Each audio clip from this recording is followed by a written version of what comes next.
Bismillah, assalamualaikum warahmatullahi wabarakatuh. Alhamdulillahi rabbil alamin. Assalatu wassalamu ala mursalin, amma ba'd. Allahumma inni as'aluka ilman nafi'an wa rizqan tayyiban wa amalan mutaqabbalan. Selamat datang kembali anak-anak kelas 7 yang dirahmati Allah Subhanahu wa taala dalam pembelajaran IPA.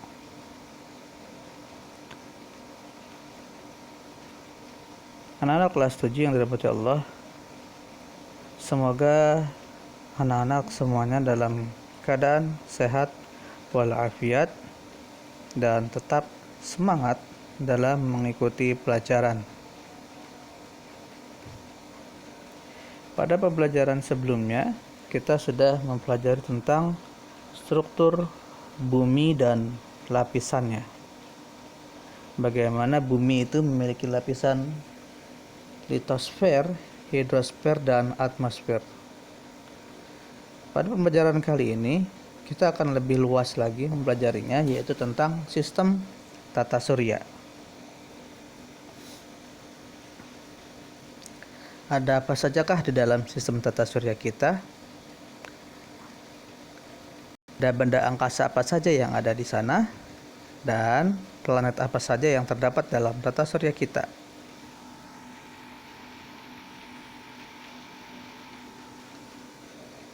Tata surya merupakan kumpulan benda langit yang terdiri atas sebuah bintang yang disebut matahari sebagai pusat, dan semua objek yang terikat oleh gaya gravitasinya, yaitu 8 planet beserta satelitnya, serta asteroid, komet, dan meteorit.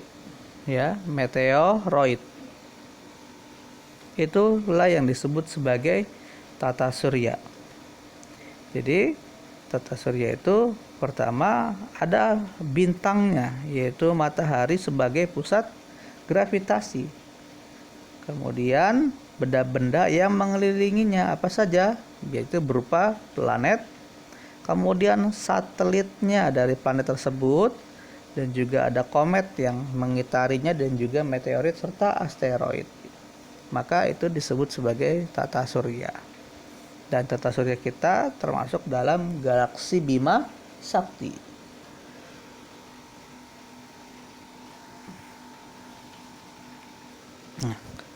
Bagian pertama dari tata surya kita adalah planet. Planet adalah sebuah benda langit. Dan planet disebut planet jika mengorbit matahari, mempunyai massa yang cukup untuk bergravitasi sendiri, sehingga mempunyai bentuk yang relatif bulat dan dapat membersihkan benda-benda kecil di sekitar orbitnya dengan menangkap lewat tarikan gravitasi atau membelokkannya. Apa sajakah istilah-istilah yang berkaitan dengan planet? Yang pertama, ada kata orbit. Apa itu orbit? Yaitu garis edar tempat planet-planet mengelilingi matahari. Dan orbit tata surya kita berbentuk elips, berbentuk elips, dan garis edarnya berbentuk elips. Kalau anak-anak kelas 7 perhatikan, di beberapa gambar itu terlihat bahwa bentuknya seperti elips, matahari tengah, kemudian planet-planet lain, seperti ada garis, kemudian garis itu sampai nanti akan membentuk 8 garis, di mana masing-masing garis diisi oleh planet-planet tertentu, mulai dari Merkurius sampai dengan Neptunus. Kemudian revolusi. Apa itu revolusi? Yaitu peredaran planet-planet mengelilingi matahari pada orbitnya. Dan bumi kita memiliki revolusi sebanyak 365 hari atau dihitung sebagai 1 tahun. Jadi 1 tahun kita itu dihitung berdasarkan revolusi matahari. Berbeda dengan kalender Hijriah, yaitu dihitung berdasarkan revolusi bulan.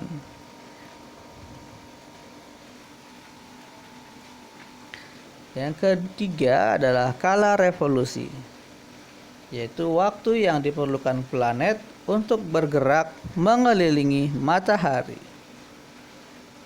Sedangkan kala rotasi yaitu waktu yang diperlukan planet untuk bergerak sendiri atau berputar pada porosnya.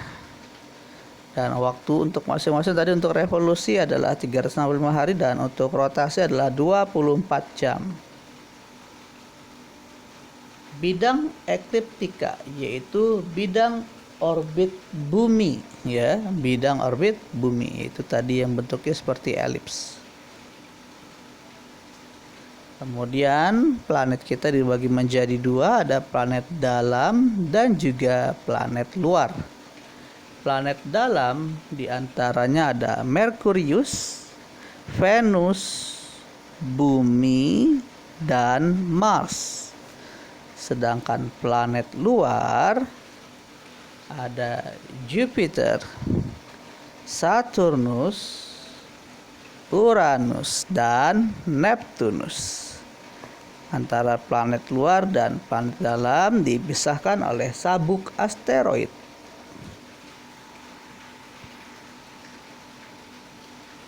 Contoh soal.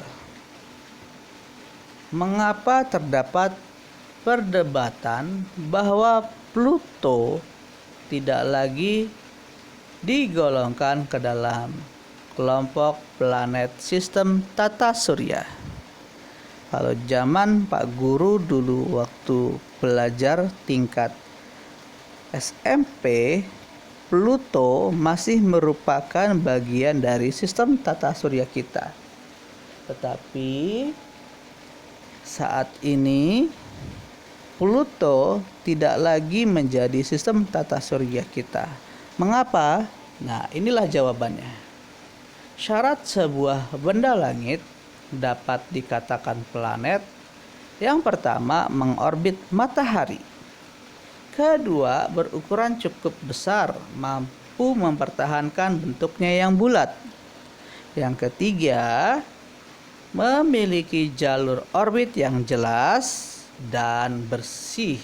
Artinya tidak ada benda langit lain di orbit tersebut. Nah, ternyata Pluto tidak memenuhi syarat ketiga. Orbit Pluto memotong orbit Neptunus. Nah, setiap planet memiliki satelit. Dan bumi kita memiliki satelit yaitu bulan. Satelit merupakan benda langit yang beredar mengelilingi planet atau disebut sebagai pengiring planet. Terdapat 166 satelit alami di dalam tata surya. Salah satunya bulan sebagai satelit bumi. Saturnus memiliki 53 satelit. Jupiter memiliki 50 satelit. Uranus memiliki 27 satelit, Mars memiliki 2 satelit, dan Neptunus memiliki 13 satelit. Selanjutnya ada asteroid. Asteroid merupakan planet-planet kecil yang jumlahnya puluhan ribu dan mengorbit mengelilingi matahari. Letak orbitnya sejajar dengan ekliptika bumi dan terletak di antara orbit Mars dan Jupiter. Yang ini memisahkan antara planet dalam dan juga planet luar. Contoh asteroid ada asteroid Icarus, Ceres, Pallas, Juno, dan Vesta. Selanjutnya benda langit yang ada dalam tata surya kita adalah komet. Komet sering disebut bintang berekor, padahal komet bukan bintang. Ekor komet terbentuk oleh debu dan gas membeku. Panjangnya dapat mencapai jutaan kilometer. Dan komet ini bergerak sesuai dengan orbitnya. Dan ekornya selalu menjauhi matahari. Contoh komet itu adalah yang pertama Halley yang akan muncul setiap 76 tahun sekali. Kemudian Encke, Brooks, Gale, dan Biela. Selanjutnya meteorit, yaitu benda langit dengan ukuran bervariasi. Nah, meteor itu adalah meteorit yang jatuh ke bumi dan terbakar. Ya, jadi kalau dia sudah masuk atmosfer, maka dia disebut sebagai meteor. Sedangkan meteorit itu bagian meteor yang sampai ke permukaan bumi. Jadi kalau sudah sampai ke permukaan bumi, ya maka disebutnya meteorit. Ya, belakangnya pakai huruf T. Meteorit ada yang berukuran sangat besar dan bermassa puluhan ton.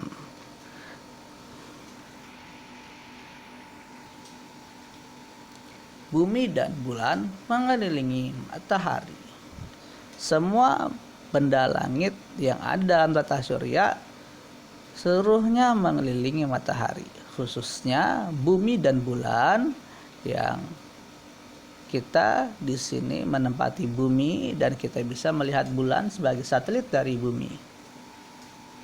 Nah, rotasi bumi menyebabkan terjadinya siang dan malam. Bagian bumi yang terkena sinar matahari akan mengalami waktu siang. Poros bumi miring sebesar 23,5 derajat terhadap ekliptika. Satu bulan sideris atau kala revolusi bulan selama 27,3 hari. Dan satu bulan sinodis atau kala revolusi bulan selama 29,53 hari.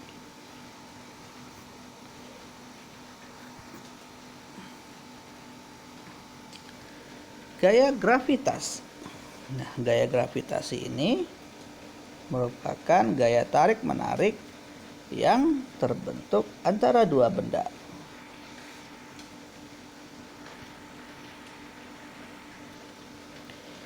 Gaya tarik-menarik antara dua benda yang memiliki massa. Gaya gravitasi dapat dihitung dengan rumus F sama dengan G dikali M kecil, yaitu massa benda kedua, M besar yaitu massa benda pertama, dibagi R kuadrat itu jarak antara titik pusat kedua benda. Jika kita ingin menghitung gaya gravitasi antara bumi dan bulan, maka kita bisa hitung dengan menggunakan rumus ini.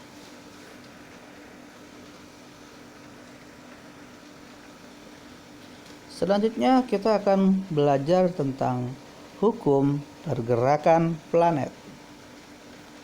Nicolaus Copernicus mengatakan matahari adalah pusat tata surya dan anggota-anggota tata surya yang lain beredar mengelilingi matahari, yaitu teori heliosentris.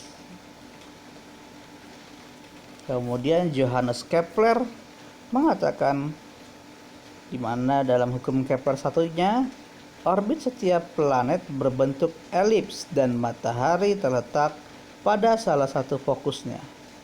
Dan dalam hukum duanya dia mengatakan dalam jangka waktu yang sama, garis yang menghubungkan planet dengan matahari selama revolusi planet tersebut akan melewati bidang yang luasnya sama.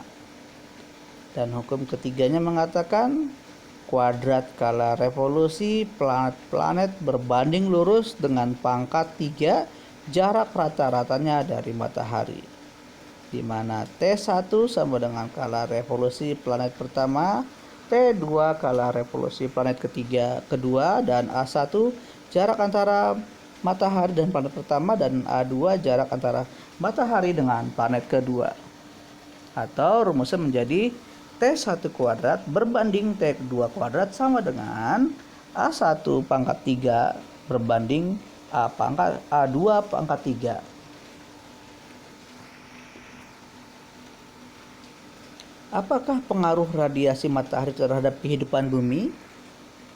Yang pertama, kita harus mengetahui bahwa kedudukan matahari terhadap suatu wilayah sangat mempengaruhi cuaca atau iklim di wilayah itu. Ketika matahari aktif meningkatkan radiasinya, maka akan mempengaruhi jumlah energi matahari yang sampai ke bumi. Medan magnetik sekitar bumi dan jumlah partikel bermuatan yang dipancarkan matahari juga dapat mengubah intensitas sinar kosmik yang sampai ke bumi. Pemanasan di siang hari dan pendinginan di malam hari, adanya musim panas dan musim dingin tiap tahun, mempengaruhi pergerakan massa udara dalam bentuk angin lokal maupun global, dan juga berpengaruh pada penguapan air di permukaan bumi sehingga menjadi awan serta membantu proses fotosintesis. Nah, bagaimana anak-anak kelas 7 yang dirahmati Allah Subhanahu wa taala? Kita sudah sampai di akhir pelajaran. Jika ada yang masih belum dipahami, silakan ditanyakan kembali dan kita akan diskusikan ini bersama-sama.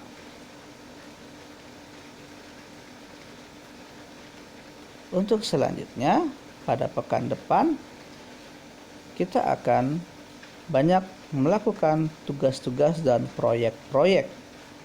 Karena apa? Karena materi kita sudah habis. Terima kasih sudah menyimak. Semoga bermanfaat. Kita akhiri. Assalamualaikum warahmatullahi wabarakatuh.